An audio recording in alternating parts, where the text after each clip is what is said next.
we said a different greeting today. Instead of saying, hi guys, theresesohere, we said a different greeting because we're gonna talk about the cafes here in Angeles City, Pampanga that gives us that Seoul cafe vibes that we've all been looking for. I know many people have seen different dramas now because of the lockdown, and they've seen how aesthetic the cafes in Korea are, and many more people want to visit Korea soon. But I think we're not gonna be able to do that because of the pandemic, but thankfully there are so much cafes here in Angeles City, Pampanga that gives me that Seoul vibes that I've been looking for. I know it's still not advisable to stay in cafes now or to just go in cafes now, so I'm sharing to you guys these cafes that are open for delivery at this quarantine season. And I think even though the quarantine guidelines would probably change, the new normal would teach us to stay home and just do deliveries and takeouts instead of staying in other places because it's for good. So I think it's really nice that these cafes have deliveries and takeouts instead of staying in the cafes, but their cafes are still open for Instagram shots. So enough of this introduction kasi medyo mahaba na yata siya, and let's start with the first cafe already. The first cafe is a cafe called Khalidan. I'm not really sure, but I think Khalidan is more Japanese inspired, but it really reminds me of a cafe that I like in Seoul, which is named Folky. They have the same minimalist interiors that gives us that calm vibes that we've all been looking for in a cafe. I really just want to commend how they serve their drinks. They're not only giving importance to the taste, but also to how their drinks look like. Just look at these photos.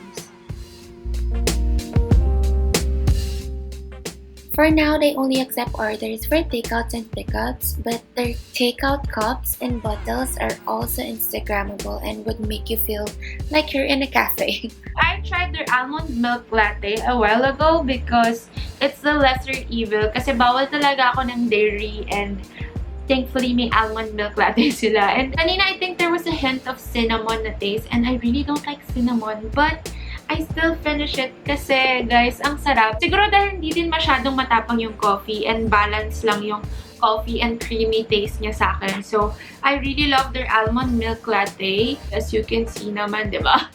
Natira na lang yung pinanggalingan lang ng ice kanina. So, yun. I really enjoyed the drink. Hindi man siya tumagal talaga. So, meron pa akong isang item from them. I think this is their chocolate chip cookie. I don't know if this is vegan, but they are serving pan de coco and Spanish bread na vegan. And it's really so nice, especially with people na bawal ng dairy or nagle-lessen sila ng dairy sa buhay nila. So, like me. So, ito, ang ganda na meron silang vegan pastries. I'm not sure if this is vegan, but let's still try it. Ooh! Dark and milk chocolate chip cookie siya. Kita niyo yung difference. Dark yung sa baba, milk yung dito sa taas. Let's try it out. Crunchy siya. Sarap. Gusto ko yung pagka-crunchy ng edges niya, tapos sa gitna, chewy siya. Tapos yung level of sweetness, parang sakto lang with the mix of dark and milk chocolate. Ang sarap, sayang isa lang meron ko, pero I think I'm gonna order some more coffee in the next few days because ang sarap ng almond milk latte niya. I think they have more flavors na mas bestseller, pero ito yung pinili ko dahil almond milk na yung ginamit. And I think almond milk is lesser evil kung nag-iiwas ka ng dairy. Hindi ko alam. Joke lang. Now we're in our second cafe, and I heard many people have been talking about this for the past weeks already because just look at the interiors. I don't really know if we're still in the Philippines or we're in South Korea already. And one interesting detail about this cafe is this display window of the plant. I think they change this every now and then, depends on the season. So they will change it to flowers or different plants. And look, it's really so nice. The place really reminds me of a cafe in Hongdae, the cafe of Karen.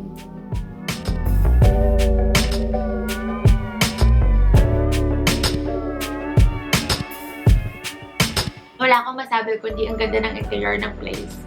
Pero, we have to talk about the food and the drink. Kasi ang daming cafes and restaurants in the Philippines na ang ganda nga ng place, pero yung drinks and yung food parang maganda lang picturean, pero pag tinikman mo, ang pangit ng lasa. So, yun, trinay ko talaga to kasi ang ganda ng interiors niya, super deceiving ng interiors ng cafe.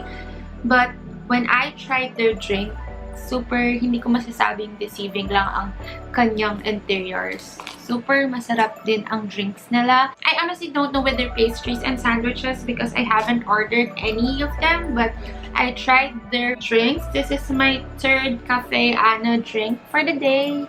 There. Cafe Ana drink. As you can see, medyo natunaw na yung ice, pero I think it's still gonna be yummy pa rin.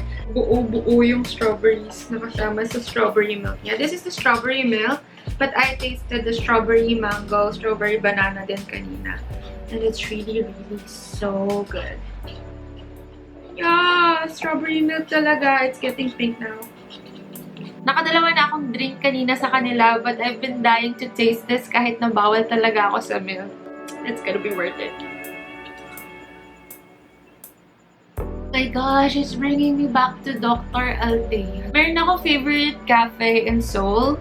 Name niya is Dr. Althea. It's near Style Nanda in Hongdae. I think it's in front of Style Nanda. Yeah, in front of Style Nanda. Or Chu. Basta near that place. And super sarap ng strawberry milk niya. Especially in the winter. Kahit na it's so cold in Seoul, you would order the strawberry milk there in Dr. Althea. But I think I don't have to go to Seoul to get that. I found it in Cafe Ana already. I'm so happy. I'm so happy to find it. Oh my god. I've been trying different strawberry milk. I've been trying to make my own, but I haven't had that taste that I've been looking for. Yung taste na na-taste ko nung nag-Dr. Althea ako ng winter. And thank you, Cafe Ana. Super.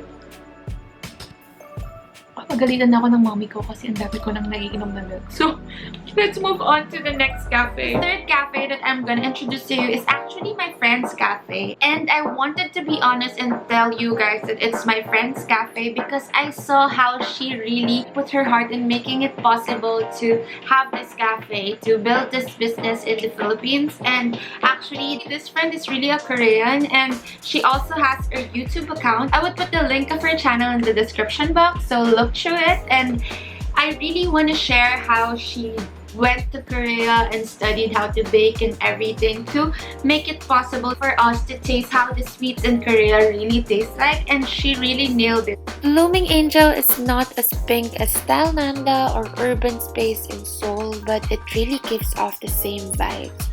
The girly atmosphere would really lift up the mood of every girl out there.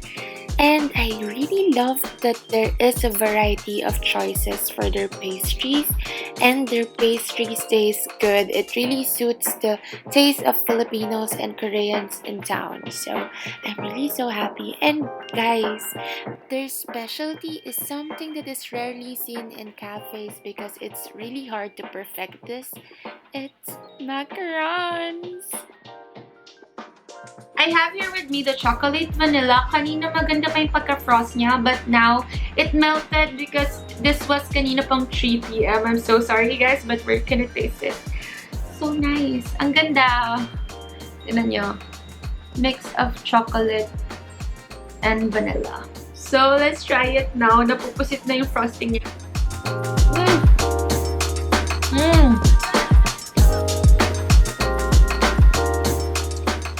Oh my god, ang sarap. Ang ginamit niya dito, but ang sarap. Let's continue tasting it, guys. Naputol kasi nag-low bat na yung camera kong isa. So, let's taste it again.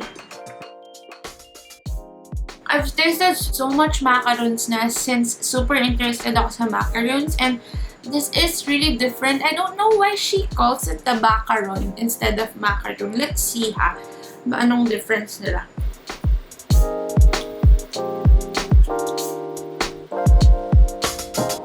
I think she calls it the macaron because they use almond powder for it, but I'm not really sure. If you have an idea, comment down below, but I think that's it. Hindi ko kasi mahanap, pero I think that's it. Tina, if you're watching this, can you put down below bakit the macaron yung tawag sa kanya, hindi macaron? Ang sarap ng frosting niya, super. Tama lang yung pagkatamis. Parang siya yung frosting na pagpapapak mo talaga. Super.